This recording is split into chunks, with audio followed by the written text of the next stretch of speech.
प्रिय बंधुओं, जय श्री राम। आज काफी दिनों बाद हम आप लोगों के सामने फेसबुक से लाइव आए हैं। कल मऊ जनपद में समाजवादी पार्टी के राष्ट्रीय प्रवक्ता और घोसी लोकसभा के पूर्व प्रत्याशी राजीव राय द्वारा एक प्रेस वार्ता के दौरान लोकप्रिय मुख्यमंत्री एवं गोरक्षपीठाधीश्वर करोड़ों हिंदू समाज के पूजनीय पूज्य योगी आदित्यनाथ जी के संदर्भ में एक अभद्र टिप्पणी की गई थी।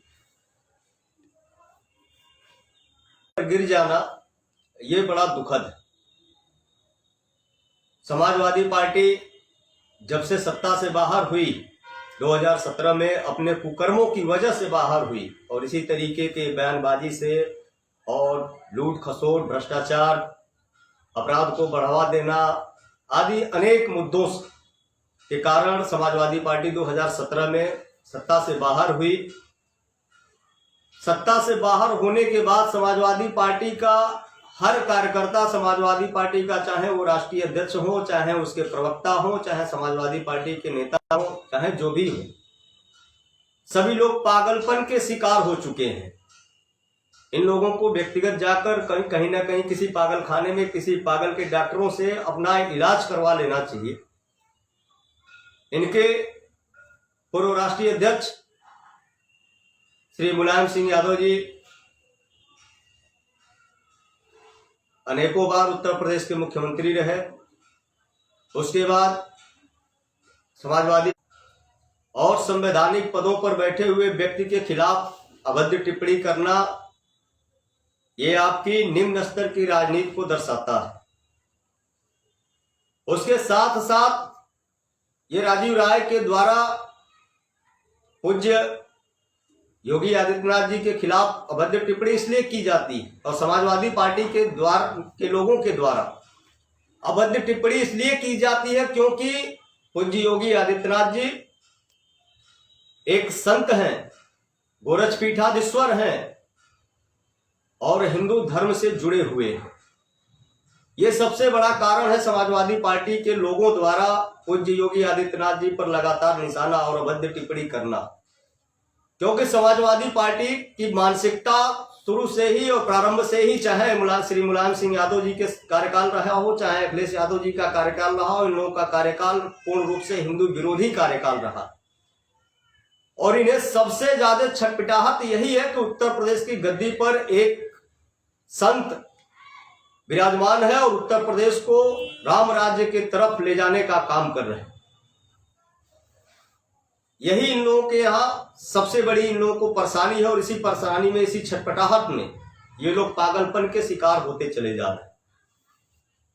राजीव राय जी, आपके संस्कार हम लोग व्यक्तिगत रूप से भी जानते हैं और आपके संस्कारों को मऊ जनपद ने 2014 के चुनाव में स्वयं नकार दिया था। यह आपको ध्यान रखना चाहिए कि मऊ जनपद के मऊ लोकसभा के लोगों ने आपको सीधे तौर पर नकार दिया था कि आपकी राजनीति यहां पर चल नहीं पाएगी और इस तरीके की निम्न तरह की राजनीति करने के लिए आप मऊ के अलावा किसी अन्य जनपद का या अन्य लोकसभा या अन्य विधानसभा का चयन कर लीजिए। मऊ में आपकी दाल गलने वाली नहीं है।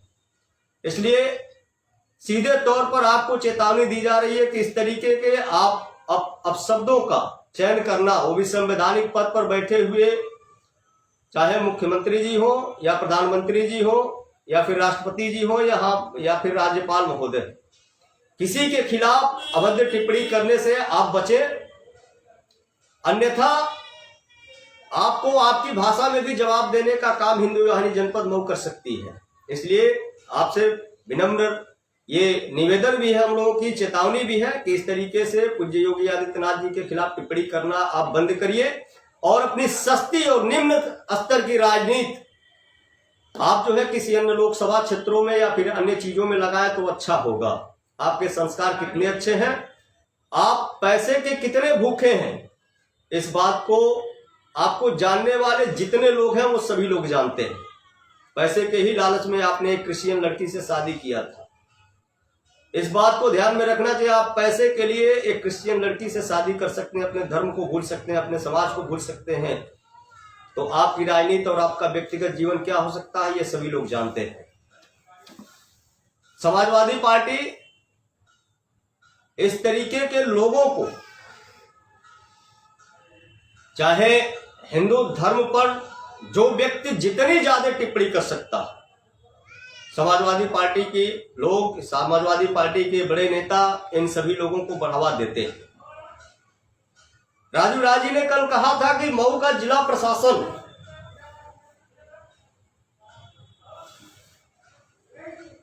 मऊ में लोगों के घरों को गिरा रहा है, बिल्डिंगें ध्वस्त की जा रही हैं। इस बात की तकलीफ तो आपको होगी ही, क्योंकि जो बिल्डिंगें बनी हैं, सरकारी भूमि पर जो बिल्डिंगें बनी हैं, जो अवैध कब्जे किए गए हैं, वो सब आप ही लोगों के यहां प्रसाद चढ़ाने के बाद ही ये सारी बिल्डिंगें बनी हैं।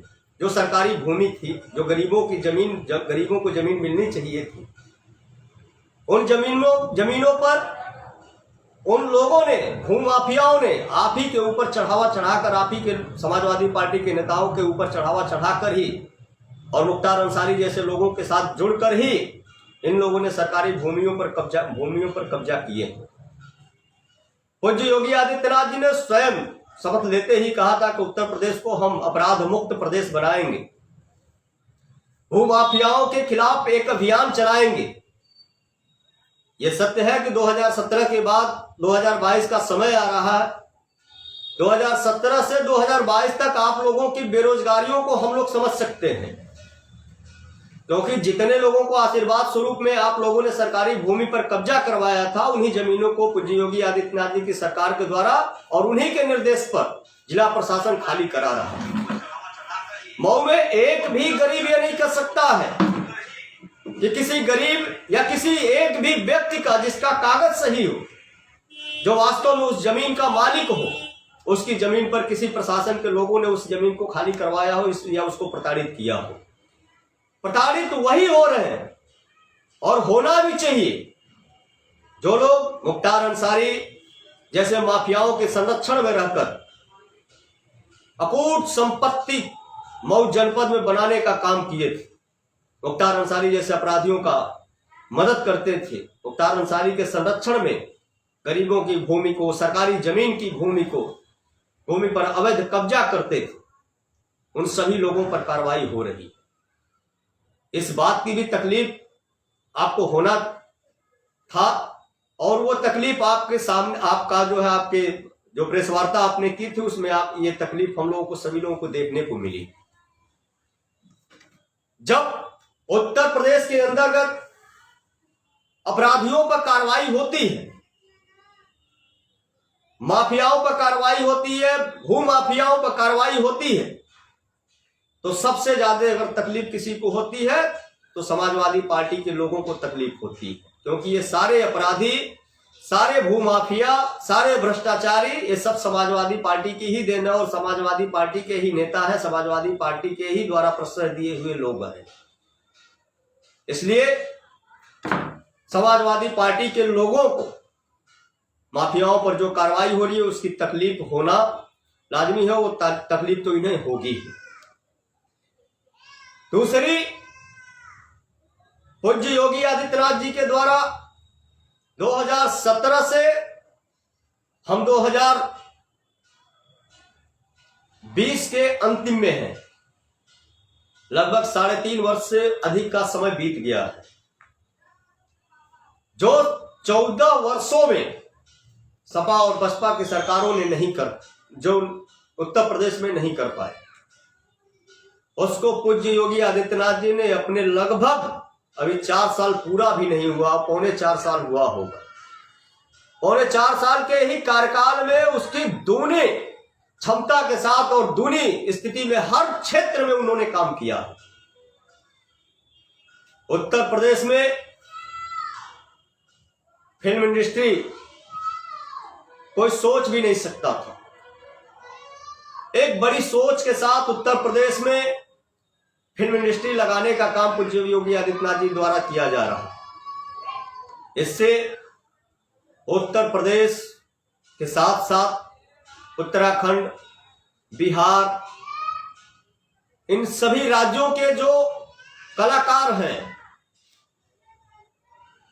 जो महाराष्ट्र में जाकर प्रताड़ित होते हैं, अपनी प्रतिभा को दिखा नहीं पाते, अपेक्षित हो जाते, उन सभी लोगों के लिए एक सुनहरा अवसर प्रदान करने के लिए और उत्तर प्रदेश को रोजगार, उत्तर प्रदेश के युवाओं को रोजगार देने के लिए पूज्य योगी आदित्यनाथ जी उत्तर प्रदेश में फिल्म सिटी लाने का काम कर रहे हैं। उसके साथ साथ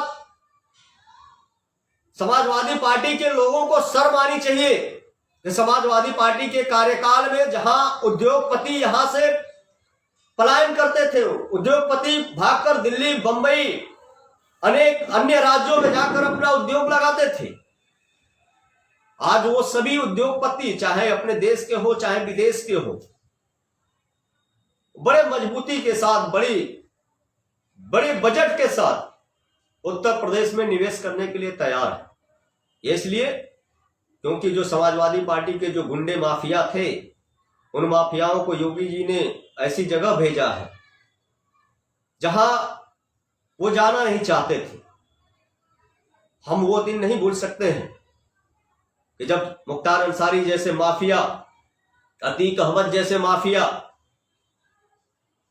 और उत्तर प्रदेश के अनेक बाहुबली माफिया मुख्यमंत्री कार्यालय और मुख्यमंत्री आवास में बैठकर भोजन करते थे, मुख्यमंत्री के बगल में बैठकर प्रेस वार्ता करते थे और प्रदेश के मुखिया उनको महिमा मंडित करते थे। लेकिन यह पहली बार हो रहा है जब माफिया ऐसी जगह पर है जो उनकी वास्तविक जगह है। किसानों को, व्यापारियों को, गरीबों को लूटने वाले, भ्रष्टाचार फैलाने वाले ऐसे लोगों पर जिस तरीके की ऐतिहासिक कार्रवाई पूज्य योगी आदित्यनाथ जी की सरकार ने किया, इन कार्रवाइयों से घबरा कर ही समाजवादी पार्टी के लोगों के द्वारा पूज्य योगी आदित्यनाथ जी पर अभद्र टिप्पणी की जा रही। अयोध्या हम सभी लोगों के, करोड़ों हिंदुओं के आस्था का केंद्र रहा है। जब से पूज्य योगी आदित्यनाथ जी उत्तर प्रदेश के मुख्यमंत्री बने, तब से निरंतर वो अयोध्या, मथुरा और काशी पर फोकस कर रहे हैं कि कैसे हिंदू समाज के मान बिंदुओं को पुनः स्थापित किया जाए और उसके साथ साथ इन क्षेत्रों की ब्रांडिंग भी किया जाए, पर्यटन के क्षेत्र में इन क्षेत्रों को बढ़ावा दिया जाए। और वो साफ साफ निखर कर भी सामने आ रहा है। पूज्य योगी आदित्यनाथ जी ने जो प्रयास किया था, जो परिश्रम उन्होंने किया था, अयोध्या को लेकर, मथुरा को लेकर, काशी को लेकर, अयोध्या में दीपोत्सव का आयोजन, काशी में देव दीपावली का आयोजन, मथुरा में रंगोत्सव का आयोजन और उसके साथ साथ प्रयागराज में दिव्य और अद्भुत कुंभ का आयोजन। इससे सनातन धर्म की पुनर्स्थापना भी हुई और उसके साथ साथ पर्यटन के क्षेत्र में भी बहुत ज्यादा बढ़ावा मिला। अयोध्या के साथ साथ मथुरा, काशी और प्रयागराज, इन क्षेत्रों में तमाम उद्योगपति अपना उद्योग लगाना चाहते हैं। पर्यटन के क्षेत्र में लोगों को रोजगार के अवसर प्राप्त हो रहे हैं और उसके साथ, उसके विपरीत समाजवादी पार्टी के कभी कभी राष्ट्रीय अध्यक्ष श्री अखिलेश यादव जी स्वयं दिवालियापन के शिकार हो जाते हैं। समाजवादी पार्टी के लोग दिवालियापन के शिकार हो जाते हैं। समाजवादी पार्टी के लोगों का कई बयान हम लोगों को देखने को मिलता है, जिसमें वो लोग कहते हैं कि योगी जी आप मंदिर का घंटा ही हिलाइए या मंदिर का घंटा ही बजाइए। घंटा शब्द हमारे हिंदू धर्म से जुड़ा हुआ है। हमारे हिंदू धर्म का मजाक उड़ाना यह तो समाजवादी पार्टी की परंपरागत नीति रही है। मंदिर का घंटा तब बजाया जाता है जब भगवान की आरती होती है, भगवान का पूजा होता है। और पूजा पद्धति आपको तो अच्छी लगेगी नहीं, क्योंकि आप तो मौलानाओं की टोपी पहनकर ईदगाह पर जाकर, मदरसों में जाकर रोजा इफ्तार करने वाले लोग हैं। पहली बार उत्तर प्रदेश में फलहार कार्यक्रम करने वाले, आरती का आयोजन करने वाले, नवरात्र का त्योहार मनाने वाले, कन्या पूजन करने वाले, दीपोत्सव मनाने वाले, देव दीपावली मनाने वाले, रंगोत्सव मनाने वाले और प्रयागराज में कुंभ का आयोजन करने वाले व्यक्ति उत्तर प्रदेश के मुख्यमंत्री बने हैं, जो सदैव हिंदू धर्म का विरोधी रहा हो। वो कभी हिंदू धर्म के पक्ष में तो आ ही नहीं सकता। ढकोसला, विकास के नाम पर ढकोसला रचने वाले समाजवादी पार्टी के लोग, जहां हर कामों में उनका कमीशन फिक्स होता था। जो सड़कें बनी 2 महीने 3 महीने के अंतराल में वो सड़कें पुनः टूटनी प्रारंभ हो गई।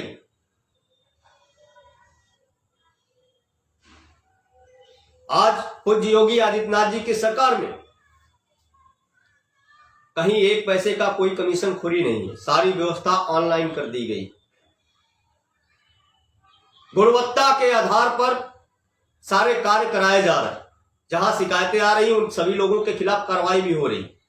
उत्तर प्रदेश में हमको लगता है भारत का प्रथम राज्य होगा जिसमें एक मुख्यमंत्री ने सबसे ज्यादा प्रशासनिक अधिकारियों पर कार्रवाई भी किया है, उनका डिमोशन भी किया है। कोई मरुवत नहीं,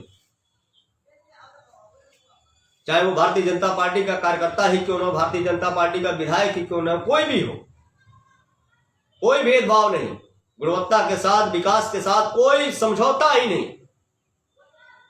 एक निष्पक्ष उत्तर प्रदेश को विकास के पथ पर ले जाने का काम पूज्य योगी आदित्यनाथ जी कर रहे हैं। और आप जैसे भ्रष्टाचारियों के पेट में दर्द हो रहा, क्योंकि आपकी रोजी रोटी तो बंद है। 2017 से आप सत्ता से बाहर हैं और सत्ता से बाहर होने के कारण गाड़ी के तेल का पैसा पता नहीं किस तरीके से आ रहा होगा। पहले तो आप लोग आते थे तो डीएम और एसपी को हड़काकर, धमकाकर उनसे अपनी गाड़ियों में तेल भरवा लेते थे, आपके नेता भरवा लेते थे। और गेस्ट हाउसों में बैठकर मुर्गा मीट मछली और तमाम रंगारंग कार्यक्रम होता था। सफाई भी हम लोगों को बहुत अच्छी तरीके से याद है। तो आप लोगों का जो राजशाही ठाठ था वो समाप्त हो चुका है और पुनः आप लोगों की वापसी भी नहीं होनी है। आप लोग भी स्वयं ये क्षेत्रों में जाकर ये बात तो आप जान ही गए हैं कि आप लोगों की वापसी तो कुछ होनी नहीं है।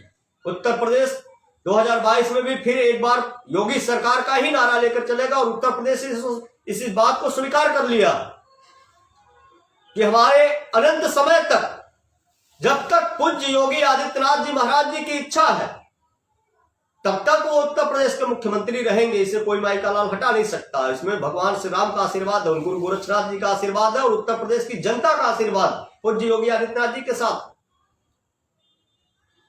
इनके राष्ट्रीय अध्यक्ष और इनके मुख्यमंत्री के इतना डरपोक मुख्यमंत्री और राष्ट्रीय अध्यक्ष तो कोई हो नहीं सकता। ये विकास की बात करते हैं, विकास की बात करते हैं तो नोएडा क्यों नहीं जाते मुख्यमंत्री कार्यकाल में? नोएडा जाने से डरते थे कि इनकी गद्दी न चली जाए। और देख लीजिए एक ऐसा मुख्यमंत्री जो लगातार नोएडा जाने का काम कर रहे हैं। विकास के लिए कोई भी ऐसा क्षेत्र उन्होंने छोड़ा ही नहीं, चाहे उनकी गद्दी जाए या रहे। उन्होंने तो स्वयं पहले ही कर दिया था कि हम एक सन्यासी हैं और सिंहासन पर इसलिए बैठे हैं ताकि समाज की हम सेवा कर सकें। प्रभु श्री रामचंद्र जी का जो राम राज्य था उसको हम स्थापित कर पाए और उसी राम राज्य को स्थापित करने के लिए पूज्य योगी आदित्यनाथ जी उत्तर प्रदेश में मुख्यमंत्री बने। आपके लिए सत्ता भोग का माध्यम होगा, लेकिन पूज्य योगी आदित्यनाथ जी के लिए सत्ता सेवा का माध्यम है। और इसीलिए जिस नोएडा को आप लोगों ने अपेक्षित करके रखा था, वहां आप लोग जाना नहीं चाहते थे। कोई मुख्यमंत्री जाता नहीं था। कहा जाता है कि जो मुख्यमंत्री जाता वहां दोबारा नहीं आता। उस तिलस्म को भी पूज्य योगी आदित्यनाथ जी लगातार तोड़ रहे हैं और लगातार जा रहे हैं। एक मुख्यमंत्री जब अपने ही राज्य में किसी एक जनपद में जाने से डरता हो, वो क्या कानून व्यवस्था स्थापित कर सकता? वो कौन सा सुशासन ला सकता? सुशासन तो वो ला सकता जो हर जगह जा सकता, जिसे डर न हो। और पूज्य योगी आदित्यनाथ जी में कोई डर नहीं, वो निर्भीक है, निडर है, सच्चे हैं, सही है। इसीलिए वो सभी जगहों पर जाते हैं, सभी जगहों का विकास करते हैं। इसलिए मैं अंत में समाजवादी पार्टी के लोगों से एक निवेदन और एक चेतावनी पुनः मैं करना चाहता हूं कि कृपया अपनी भाषा पर संयम रखें। भाषा का प्रयोग करना हम लोग भी जानते हैं। ऐसा नहीं है कि हिंदू धर्म इतना वो है कि हम गांधीवादी नहीं है कि आप एक गाल पर तमाचा मारेंगे, हम दूसरा गाल देखते रह जाएंगे। हम भगत सिंहवादी हैं। इसलिए आप लोगों से विनम्र निवेदन, राजनीति करिए। राजनीति करने के लिए समाज के बीच में जाइए, गरीब शोषितों की मदद करिए। जो आपने पाप किया है उस पाप को धोने का काम करिए। जो भूल आपने किया, भूल के कारण आप सत्ता से बाहर हुए, उस भूल को सुधारने का काम करिए।